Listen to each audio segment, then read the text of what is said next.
संतोष देशमुख हत्या प्रकरणी मोठी अपडेट समोर आली आहे। सरपंच संतोष देशमुखांना मारहाण झालेल्या हत्यारांचा खरं तर वेपन एक्झामिनेशन रिपोर्ट न्यूज 18 लोकमतच्या हाती लागलाय।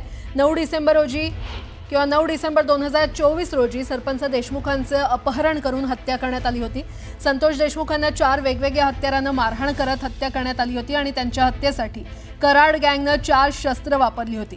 गॅस पाईप, गाडीच्या क्लच वायर असलेला धातूचा चाबूक, तर लोखंडी पाईप आणि लाकडी बांबूचा वापर हत्येसाठी करण्यात आला होता। या 4 विशेष हत्यारांना सरपंच संतोष देशमुखांना मारहाण झाली, ज्यात त्यांच्या अंगावर 150 जखमा आढळून आल्या होत्या। तपास यंत्रणेने कल्पनाचित्र रेखाटून आरोपपत्रात ही माहिती सादर केली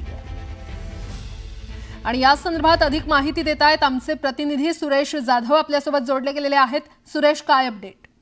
संतोष देशमुख हत्या प्रकरणामध्ये दोषारोपपत्र दाखल झाल्यानंतर हत्या कशा क्रूर पद्धतीने केली होती त्या संदर्भातलं जे चित्र आहे ते समोर आलं होतं। विशेष काही फोटोग्राफ देखील समोर आले होते, काही व्हिडिओच्या संदर्भातलं डिस्क्रिप्शन देखील समोर आलं होतं।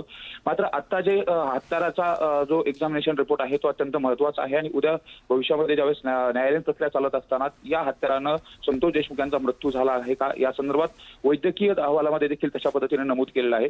विशेष म्हणजे ही 4 जी हत्यारं बनवली होती ही 4ही हत्यारं वेगळ्या स्वरूपाची होती। आता त्यामध्ये बनवत असताना ही कराड गँगनं स्वतंत्र त्याच्यासाठीच बनवली होती का असा देखील प्रश्न उपस्थित केला जात होता।